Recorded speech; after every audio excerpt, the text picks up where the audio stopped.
And you didn't take the time to think that their life was something? Important to somebody else, because I didn't have no association with them. To me, their life wasn't nothing. In 1993, Nathan Dunlap killed 4 people at a Chuck E. Cheese's restaurant just outside of Denver, Colorado. He was sentenced to death. He is remorseless as he talks about his murderous decision-making. Does it bother you that they're dead, Nathan? He killed 4 people. He needs to pay for it with his life. Colorado had not executed anyone since the late 1960s, but support for Dunlap's death sentence was overwhelming. The death penalty, no doubt in my mind. Mr. Dunlap should be allowed to come out of the penitentiary only in a pine box. He took lives that he was not entitled to take, not for self-defense, not for self-preservation, nothing. This man is a mass murderer, and he deserves death. For 20 years, as Dunlap appealed his death sentence, violence continued to strike Colorado. Masked gunmen walked into Columbine High School. Shooting at Century Theaters. They're saying somebody's shooting in the auditorium. And cries for vengeance increased. Too many criminals. It's time all of them die. Kill all of them, Colorado, and that'll take care of all this crap. In 2013, Nathan Dunlap's execution order landed on the desk of Governor John Hickenlooper. And in an odd twist of fate, the governor's own political fortunes would come to rest on his decision. We're going to have an election in 2014 where one of the questions is, do we want to kill this one person? The case sparked a raging debate over capital punishment and posed the question, what should be done with society's most heinous criminals? The death penalty encompasses most highly emotional issues for any of us. It's life and death, it's justice. All that stuff comes back together on trying to decide what we do with the worst of the worst. There's a body in the water. He was butchered and murdered. Many people proclaim their innocence. In this case, there are a number of things that stink. This man is remorseless. He needs to pay for it with his life. The electric chair flashed in front of my eyes. Get a conviction at all costs. Let the truth fall where it may.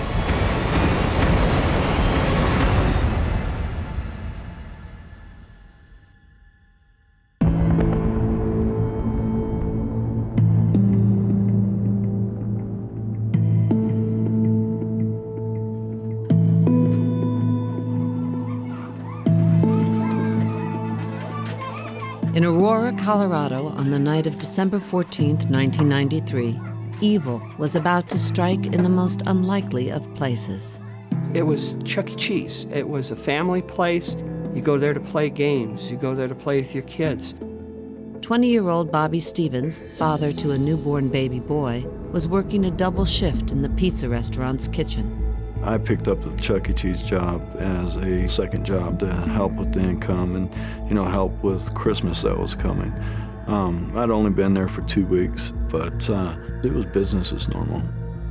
Also working that night were 19-year-old Sylvia Crowell, a student at nearby Metro State College, Ben Grant, a 17-year-old high school wrestler, and Colleen O'Connor, also 17, a senior at Eagle Crest High School.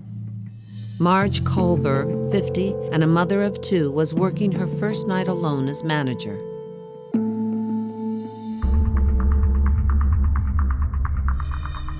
Out in the dining room sat 19-year-old former employee Nathan Dunlap. Nathan Dunlap worked there for a time, but ultimately he is let go. He has a bit of an attitude problem and is a bit of a discipline issue for the management. So on the particular night in question, Nathan Dunlap goes into that Chuck E. Cheese's and he orders dinner. Dunlap plays video games, plays a shooter video game, Hogan's Alley. Chuck E. Cheese closes, Dunlap goes into the bathroom, waits in the bathroom. He goes to the mirror and he gets himself psyched up, looks at himself and tells himself he can do this.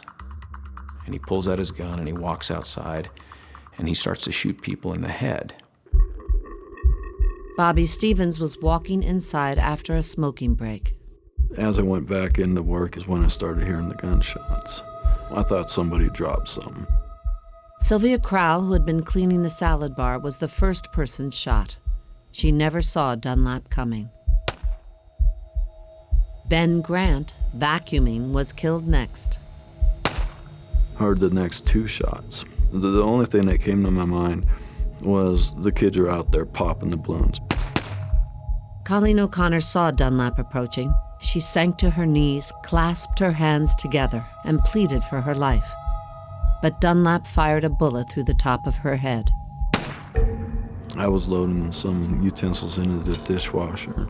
I turned around, and Nathan Dunlap came through the kitchen door. Right then is when I knew I was in trouble. And to be honest with you, the only words that can come out my mouth was, "Oh." And he raised the gun, and he shot at me. The bullet hit Bobby in the jaw. He fell to the floor. As he stood there, I was actually expecting for me to be shot again. That would be the end of it. But I played dead. I held as still as I could possibly be. And it actually worked. He walked on, and I got up, and I ran out the kitchen. Dunlap entered the office where he forced Marge Kohlberg to unlock the safe. After it was open, he shot Marge in the ear. As Nathan's gathering the cash, he notices that Marge is still moving. And then he shoots her in the other ear. Bobby Stevens, covered with blood, stumbled through the dining room and fled through a side door in search of help. All I saw was a patio light. I stumbled along the way, but I ran to that light as fast as I could. Roy, emergency 911. Listen, I have a man who's been shot at my house right here. He came from Chuck E. Cheese. He claims there's been a lot of people shot there. Turn around and call in for Chuck E. Cheese. Okay, we have officers and paramedics around. Yeah, I need someone inside here to help me search the place. We have several people down, probably DOA. Of course, the media picked up on it very quickly. Parents are responding. People are calling each other. The parking lot is a zoo. Everyone, the whole community was just shooting at Chuck E. Cheese. The normally festive pizza shop was transformed into a scene of carnage and chaos. My best friends are in there. They won't even say anything, and it drives us crazy. Police say it's the worst crime in Aurora in years. We always had the news on. Always. For some reason that night we didn't. The phone rings, and it's my sister. She said, "Jody, there's something on the news about Chuck E. Cheese. Is that the Chuck E. Cheese restaurant that Colleen works at?" So we went down there, and they told us to go into Tony Roma's. Went into Tony Roma's, and Colleen was not there. And then I started shaking. A friend of mine called. He was on the police force, and he said, there's been a shooting down at Chuck E. Cheese, and he said, well, you better come down here right away. The police officer came up and said, your daughter has been airlifted to Denver General. We were told that she was taken to a hospital, so I went and saw that she was breathing, but that was about it. The doctors said that she didn't have a chance. The doctor said, she's brain dead. I didn't know what brain dead meant. So I looked at the minister that was there, and I said, is her soul in or out? You know what I'm saying? And he said, she's with God now.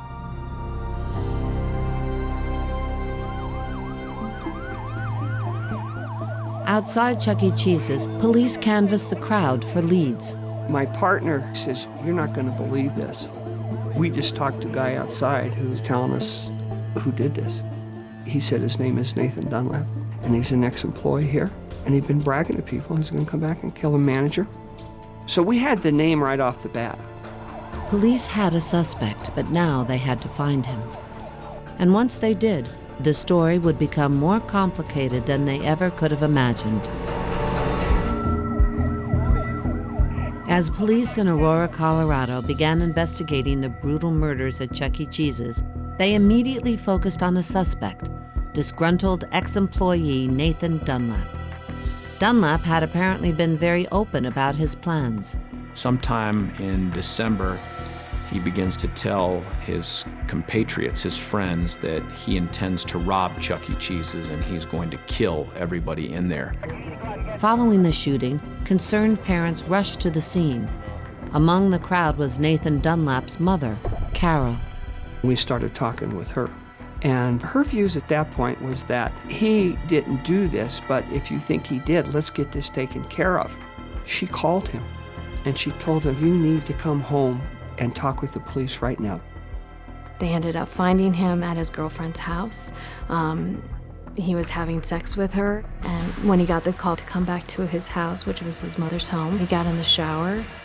After scrubbing away any physical evidence, Nathan was picked up by police and questioned.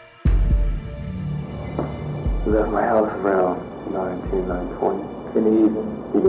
Yeah. Nathan told them, I went to Chuck E. Cheese. I was hungry.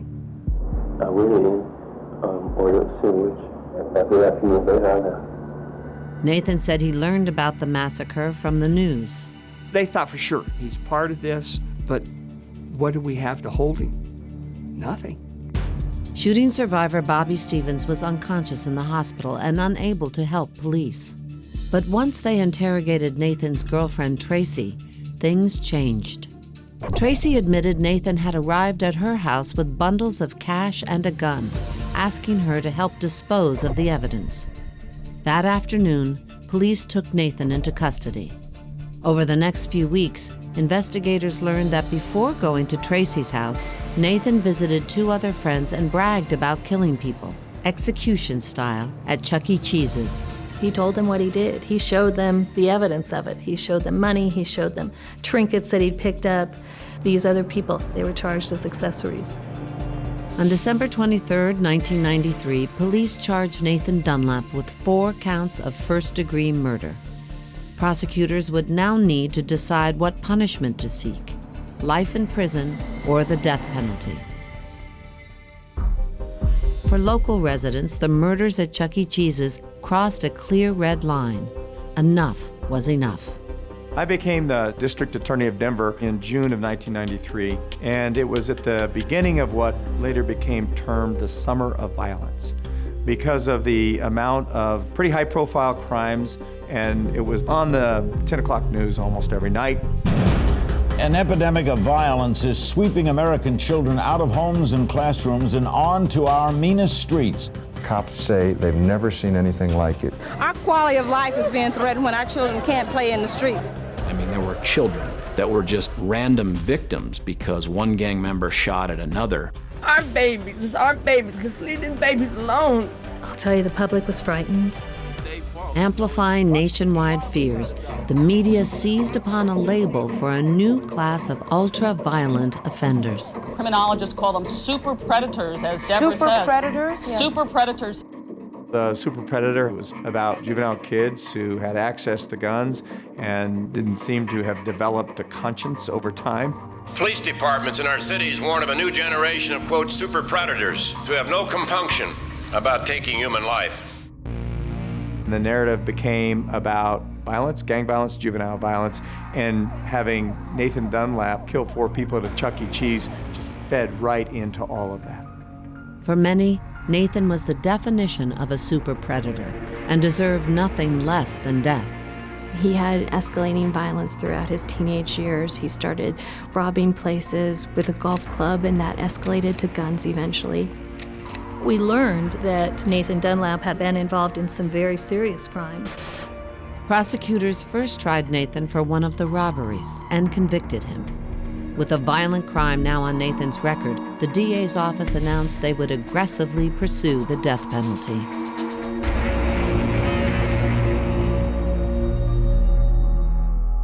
The Dunlap case arose in Arapahoe County, which is part of the 18th Judicial District, which in Colorado is now and has in the past been madly in love with the death penalty.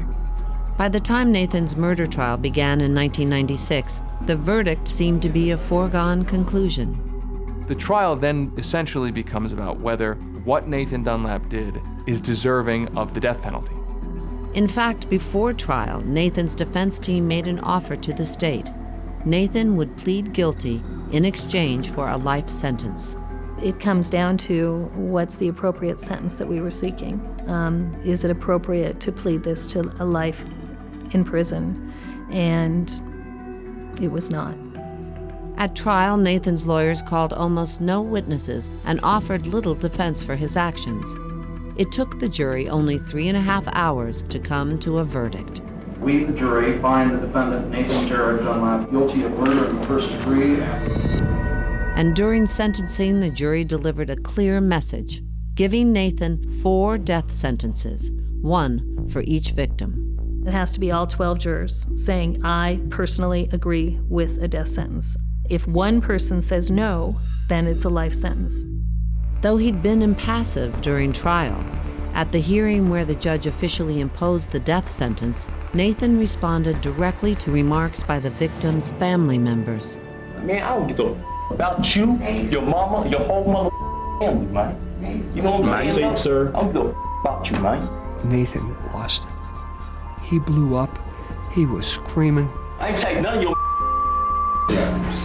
I think people in the courtroom got to see Nathan Dunlap as Nathan Dunlap. I don't even give a man. You know what I'm saying? Y'all can kill me right now. I don't give a. You know what I'm saying? How angered he could be, how vicious he could be. When you saw him and you saw the look on his face, he was a different person. I'm sorry, dude. I'm sorry. I'm sorry. Man, you know what I'm saying? Take it. But in the years to come, disturbing new details would emerge about Nathan Dunlap. Details that would help explain his violent actions and also weigh heavily in the governor's decision whether or not to put Nathan to death.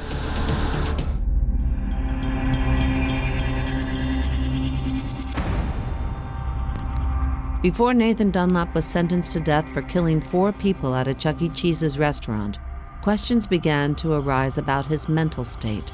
There are some outbursts that he has in which psychological evaluators start asking questions, is he fit to stand trial? During the run-up to trial, Nathan's behavior became erratic, including violent mood swings, signs of depression, and even incidents of spreading feces over his cell and on himself. Nathan's sister, Adenia, arranged to visit him in jail. When I first saw him was when I began to think, okay, something is not right. His eyes were glassy and his hair was everywhere, and he was rambling, and I was trying to get him to calm down. Nathan was put on suicide watch and moved to a padded cell. His eyes reminded me of seeing my mother when she was in a manic episode. So when I saw him, I saw her eyes. Throughout their childhood, Adenia and Nathan's mother, Carol, suffered from bipolar disorder, a serious mental illness that caused extreme mood shifts and unpredictable behavior. Nathan Dunlap's mother would at times berate the children, wake them up in the middle of the night, walk around the home naked. During Carol's manic episodes, she might experience hypersexual behavior in addition to severely abusing her children. As a child, when you see that, it was very confusing. Carol, whose father and brother were also bipolar, was in and out of institutions. My mom would go to the hospital. We wouldn't really understand what was going on, so my dad would take care of us. The abuse and intimidation from my dad started very early with Nathan by grabbing him in the collar, picking him up. It wasn't anything for him to hit him and knock him. Nathan wasn't the only target of Jerry Dunlap's rage. My dad did sexually abuse me probably from the time I was about 9 until 14. And there was a time where Nathan came downstairs when some of this was going on, and my dad thought that he saw it. And I think after that, abuse was really bad. I mean, it was horrible.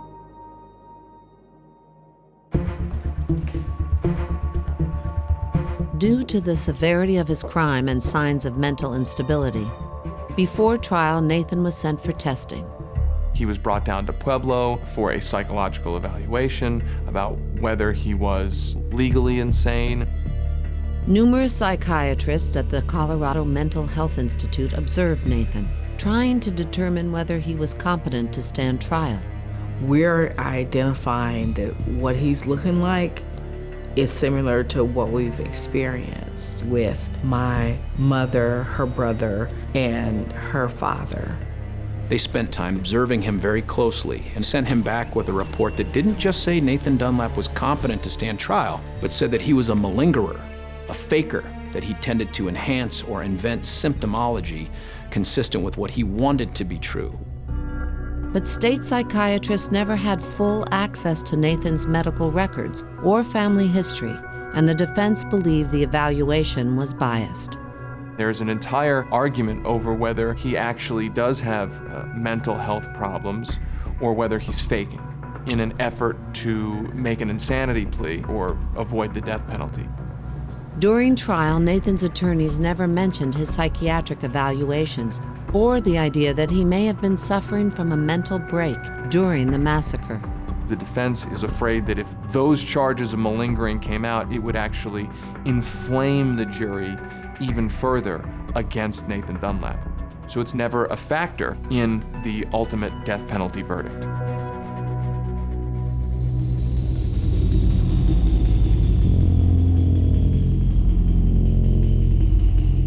Right around this time, towards the late 90s, Colorado executed its first prisoner in about 3 decades. Colorado Department of Corrections inmate Gary Davis was pronounced dead at 8:33 this evening. Gary Lee Davis's execution sent Nathan into a tailspin. The guards were really taunting him that he was next. And that day, he had a manic break. He really just started ranting and raving and had to be hospitalized shortly thereafter. Nathan's ongoing psychiatric struggles brought about a major shift in his appeals strategy. Now with a new team of lawyers, the legal arguments would be based squarely on Nathan's mental health. They proceeded to file, over a period of years, his motion for post-conviction relief, alleging that the trial attorney was ineffective, and so therefore he didn't receive a fair trial. If granted post-conviction relief, Nathan's sentence could be converted to life in prison. And his appeals would bring up a critical question that had long surrounded the death penalty. How mentally ill does a convict need to be to avoid being executed? There's just no competent, credible doctors that will tell you that his evil conduct was the product of being in a manic state, that his conduct was somehow altered by being bipolar or suffering from any other mental illness. The idea that Nathan could escape death due to mental illness enraged the victims' families and the sole survivor. In my head, he had to be crazy. I mean, how else would a sane person walk into a child's pizzeria and shoot 5 people? He selfishly took the lives of 4 other people. And I'm a strong believer in an eye for an eye. The fact that the death penalty was ordered, that was right. That was the thing to do. As far as life in prison, Nathan Dunlap doesn't deserve that. He deserves to die.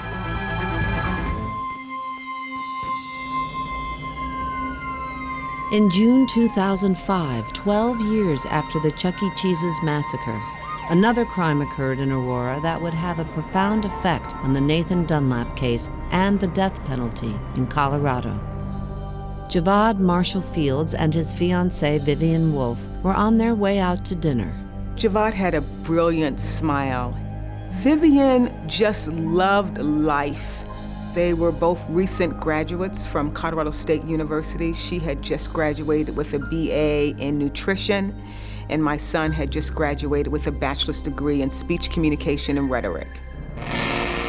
Just 3 miles from where the Chuck E. Cheese's massacre had taken place, Javad and Vivian were stopped at a red light when a car pulled alongside and someone opened fire. Gunmen attacked this car with bullets, killing Javad Marshall Fields and Vivian Wolf. Finding out that I had lost my son, it was the most devastating event that I have ever experienced in my life. I was very, very angry. I was very upset. And so I went straight to the police department and started asking questions. Javad had witnessed a friend's murder at a barbecue the summer before, and despite receiving death threats, Javad had decided to testify in court against the accused killer. He felt like it was the right thing to do because he saw his best friend get shot down in cold blood. Javad was murdered 5 days before the trial was set to begin. Months later, Sir Mario Owens and Robert Ray, who'd both been implicated in the barbecue shooting, were indicted for Javad and Vivian's murders. This case becomes one of the biggest cases in Colorado, and prosecution in this case, also in Arapahoe County, they seek the death penalty. Well, I think it's pretty clear why we sought death in the cases of Sir Mario Owens and Robert Ray. Listen, they murdered a witness to a murder. It's not just its own killing, it's an attack on the entire criminal justice system. They had killed before, so the thought was, what do you give them? Do you give them more time, more life on top of life? But the state's case against Owens and Ray was largely circumstantial, and getting death wasn't guaranteed. So Rhonda Fields took an active role pushing for the ultimate punishment. I was not a supporter of the death penalty prior to the death of my son. But now I believe that there are some crimes that are so heinous that they deserve the highest punishment that the state has to offer. I've seen mothers of people who were killed who have been taken apart by it and their lives ruined. But I've seen people who did a different thing. I did not want another family member to have to experience the grief and the pain that I did. And so I worked with my elected official at the time to pass legislation to strengthen the state's witness protection laws. I was able to pass 2 bills just as a citizen, just working through my own elected official. And so from there, I was tapped to run for office, and I did, and I won. Rhonda was elected to represent Aurora in the state legislature. She won in a landslide. Rhonda Fields becomes a leader on 2 issues. One, for gun control. Very, very, very pro-gun control. 2, she is very pro-death penalty. During the time Rhonda was pushing for death for her son's killers, Nathan Dunlap's lawyers continued to work on his appeals. This was not a chance to prove that he was innocent, to set Dunlap free.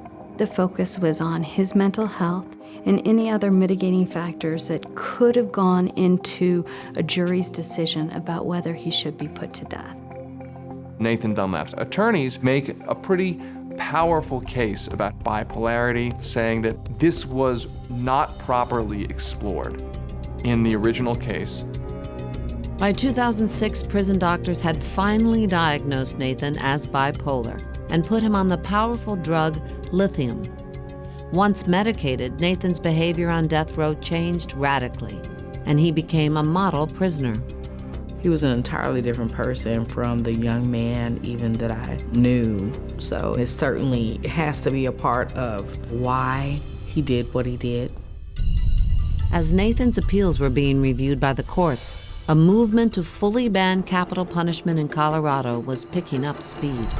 I think that America has hopelessly entangled 2 concepts. One is justice, and the other is vengeance. And we need to untangle those. With polls showing nationwide support for the death penalty dwindling, a bill was introduced in the Colorado State Legislature to outlaw executions. We just felt strongly that we needed to start this debate. We needed to put it out there. As passage of the bill looked more and more likely, it seemed possible that Rhonda's son's killers and Nathan Dunlap might escape the ultimate punishment after all. There's been 7,000 murders in Colorado in 40 years. We have executed 1 person. In 2009, a bill banning capital punishment had strong support in the Colorado legislature. The effort to repeal the death penalty in Colorado came from the fact that there is a budget crisis, and the death penalty is a huge money drain. Now, there's one estimate that the Nathan Dunlap case has cost the state $18 million. It is absolutely more expensive to handle a death case because of the time it takes and the appeals going forward for 20 years. how can we better use resources to be more effective? In addition to its high cost, supporters of the bill argue that the death penalty was used inconsistently across the state.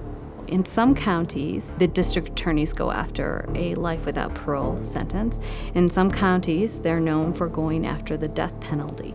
So should your geography really determine your fate? There have been many multiple murders in Colorado that have not been prosecuted as capital cases. So the question is why? When you actually try to probe in what sense is this justice, there is no answer other than, an eye for an eye. This person did this horrible, unspeakable thing, and we are going to do something back to them. Rhonda Fields, who had continued to push for death sentences for her son's killers, spoke out against the bill. I did not want to see the death penalty be repealed in our state because I think it's a tool that our DAs need to have access to. There has to be some level of accountability and punishment for people who commit multiple murders. In the end, the death penalty ban passed in the House, but fell short in the state Senate by a single vote. If you look back over the last decade or so, I'd guess, about every 2 years, the Life for Killers crowd convinces some legislators to run a bill to lower the bar for the sanctions for heinous murders. And those invariably fail. But I don't think that this is just what do I think is the appropriate law to have on the books regarding the death penalty. This is what the state of Colorado thinks. By the time the bill failed, both of Rhonda's son's killers, Sir Mario Owens and Robert Ray, had been sentenced to death. They joined the only other occupant on Colorado's death row, Nathan Dunlap. Critics of the death penalty noticed troubling similarities. Owens, Ray, and Dunlap all went to the same high school. They all were young African-American men at the time that they were charged in their cases, and they were all charged in the same exact judicial district. Why are these three singled out and they're the only people on death row? Race is extremely important, but it's not important as it relates to this concept of death penalty. We happen to have 3 African-American men who are on death row for the same thing, cold-blooded murder. And in my view, it has nothing to do with race. It has everything to do about murder. Over the next few years, Rhonda Fields would continue to be an important voice in favor of capital punishment, especially because the Dunlap case was about to re-emerge in the headlines. After nearly 20 years of court proceedings, Nathan's defense team was running out of options. In 2012, the 10th Circuit Court rejected his final appeal, and a year later, the Supreme Court refused to hear his case. District Attorney George Brockler, now in charge of the case, took decisive action. We set an execution date for August of 2013. Now, Dunlap's last effort to save his life is in asking the governor of the state of Colorado for clemency. In 2010, Governor John Hickenlooper Jr., the popular former mayor of Denver, had won the governor's seat in commanding fashion. This clemency appeal arrives on John Hickenlooper's desk as the last hope for Nathan Dunlap's life.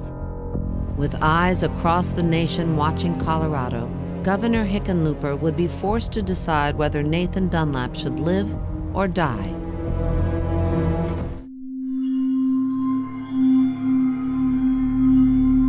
In May 2013, Nathan Dunlap submitted a petition for clemency to Governor John Hickenlooper. It was accompanied by a video. I regret what I did. I regret what I did to the victims' families. I can't realize it, bipolar is playing a very big role in what I was doing. Nathan's petition requested that his sentence be commuted to life in prison because his mental health issues were never taken into account at trial. It also argued that the death penalty in Colorado was infrequently used, arbitrarily sought, and racially biased. District Attorney George Brockler's office sent a counter-argument to the governor.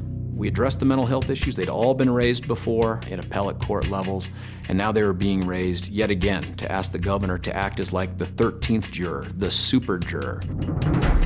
We also gave him a book of pictures from the crime scene and letters from victim families. As part of his process, the governor met in person with the victims' families. Most of the victims' families were there, and most of us were very adamant that he deserved the death penalty. I explained, I've remained quiet for this long. I haven't said anything, but now it's time for me to speak up. I think Nathan deserves to face his maker. But some in the room, including victim Colleen O'Connor's mother, felt differently. Our family was the family that was more against the death penalty than anybody else. What I said to the governor was, most of these years, I haven't thought about Nathan Dunlap. What I've been doing is I've been trying to heal. And I said to him, Governor, I wouldn't want to be in your shoes for anything because I couldn't say yes.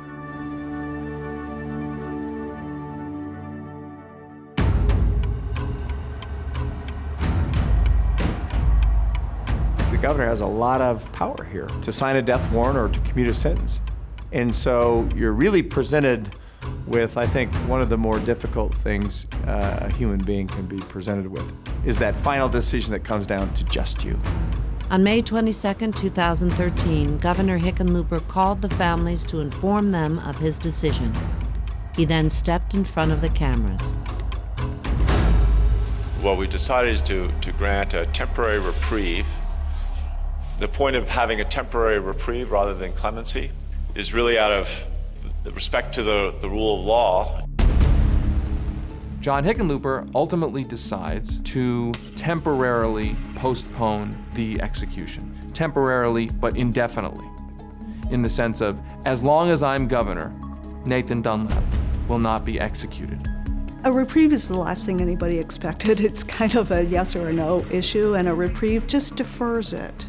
It's like a timeout. The last reported use of this reprieve power that we could find was in the mid-1890s. They found him guilty and sentenced him to death based on laws that were passed in Colorado by Coloradoans and remain on the books to this day. Reaction was swift and vitriolic. I'm so furious, I can't tell you. John Hickenlooper basically made a mockery out of the judicial system. I just felt like he's driving a tank over us. This man, he's got to be a ballless wonder. That's all I can think of him.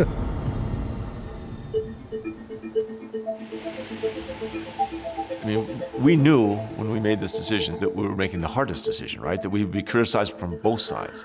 You try to hear all the voices and all the perspectives, but you try to get to justice. Justice is really dispassionate.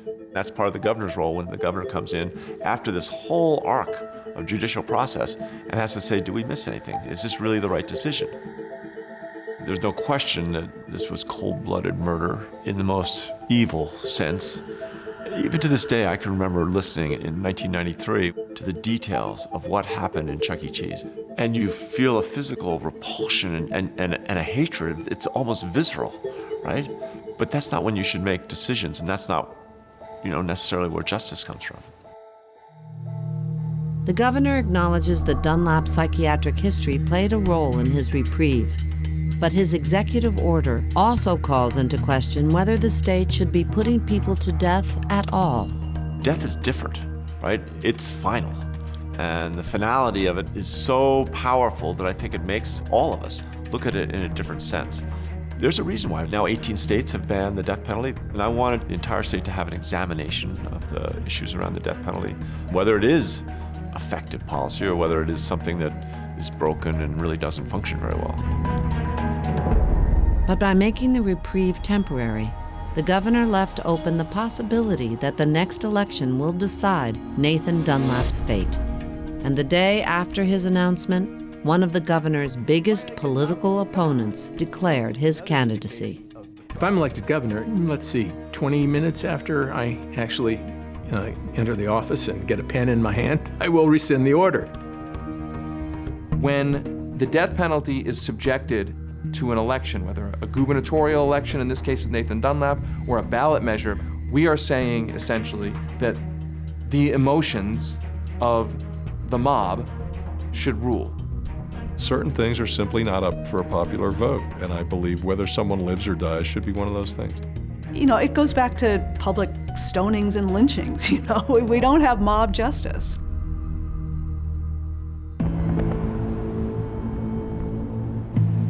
In early 2014, a poll showed that a majority of Coloradans still supported the death penalty and disapproved of how the governor handled the Dunlap case. We believe in upholding the law, and the law says execute him, and it's well-deserved. The governor made it a political issue. I mean, there is one person in the state of Colorado who is more interested in the governor being reelected than even the governor, and that's Nathan Dunlap. Despite running on a pro-death penalty platform in 2010, Governor Hickenlooper recently stated publicly for the first time he is now against the death penalty. Meanwhile, Bob Beaupre, who won the Republican gubernatorial nomination, has said unequivocally that if elected, he will put Dunlap to death. But whether that will provide justice is still an open question. Is executing someone 20 years later really the kind of retribution that is making us as a society a better society? I got a daughter murdered, I should be going, kill him, kill him, kill him. But you know how I feel? Nathan rotting where he's rotting is actually worse than the death penalty. I think that he deserves to stay exactly in the hole that he's in and to just suffer and think about what he did. Let him rot.